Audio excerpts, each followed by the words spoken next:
Welcome to the Strategic Management Accounting course, where we teach the value-adding steps and processes necessary to execute strategy. Whether you are just starting up or looking to grow your business, then this course is for you. With your host, Dr. Neil O'Connor.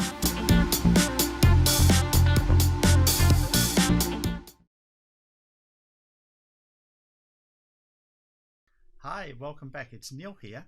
And this week we're looking at decentralization and transfer pricing. In reality, this is really where the big boys are taken over. This is for large organizations where you got lots and lots of people and you have to start to divisionalize different roles, different functions in the organization.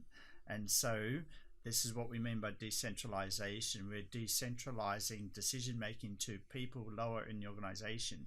And when you get large enough, then transfer pricing issues come to the fore. But let me try and make it easier for you to understand in the following four pictures. Here we have four big ideas that we're going to cover here. The first one is the brain. You know the brain, it's working for you all the time.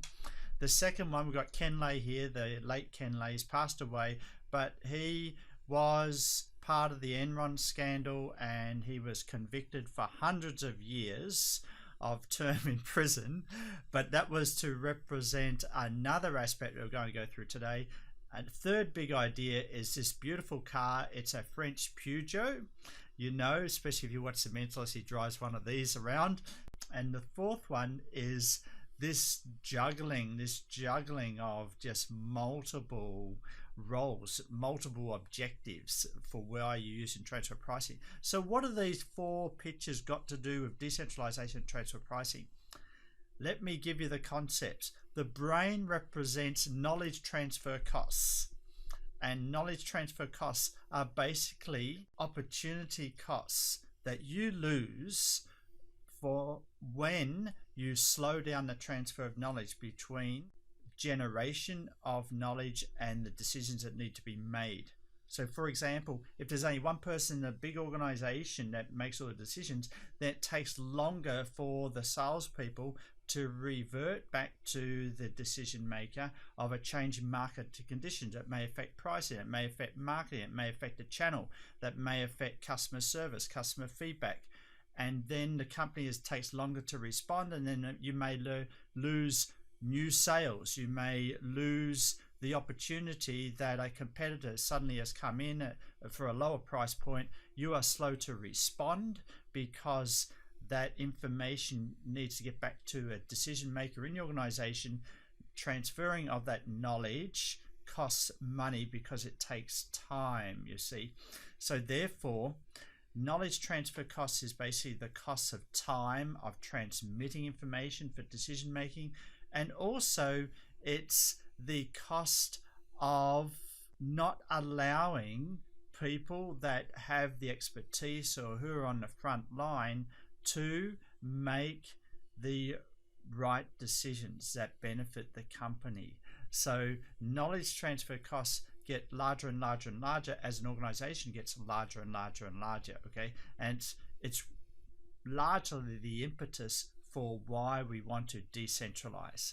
We want to give more authority to people on the front line so they can make fast decisions about the pricing, about which customer to serve, about how to actually deal with an angry customer. All these things that need to happen fast, okay?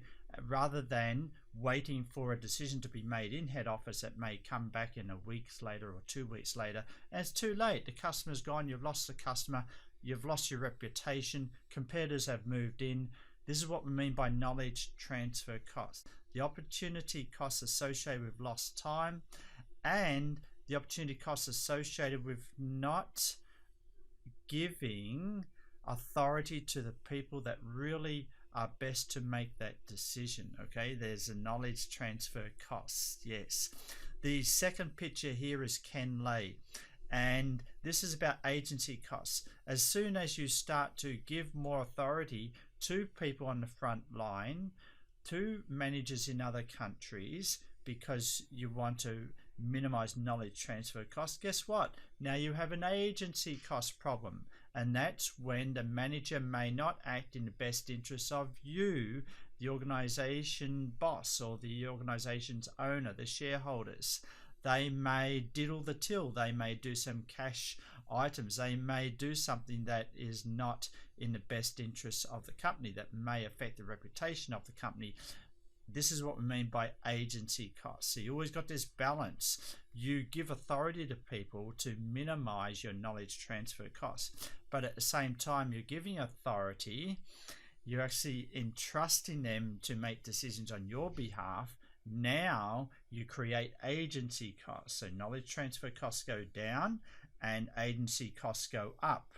So how do you redress this balance? Well, don't give authority at all, and agency costs go down, knowledge transfer costs go up, but your brain has information overload. Suddenly you cannot make all the decisions. You don't have time to make all the decisions for your organization, all right? You need people to help you, you see? So you really don't want that situation where knowledge transfer costs are very high and agency costs are very low.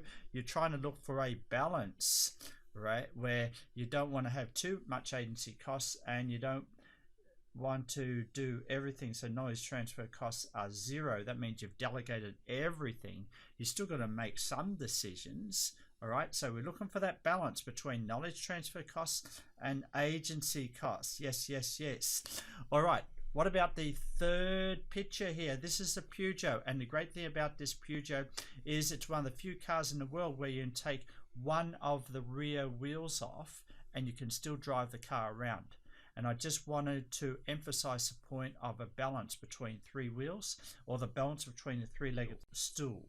And that is the balance between decentralization, okay, measurement. You're measuring the agent's actions because you've delegated some authority to a manager. Now you want to measure their behavior and actions. And number three, you need to incentivize them, okay? Incentivize them. That is, give them a bonus if they get the outputs that you have set for them to achieve, you see? And it's a balance of these three things: delegating, measurement, and incentives. There you go. So that's the third picture. Now the fourth picture is all about transfer pricing is a juggling act. It's a juggling act between performance evaluation. It's a juggling act between maintaining divisional authority, okay? And it's a juggling act between trying to achieve some goal congruence, okay? And so not all these objectives can be achieved at the same time with one transfer price. So to what extent do you allow divisions to set their own transfer prices? To what extent do you actually intervene as the headquarters and say, this is the transfer price you need to set?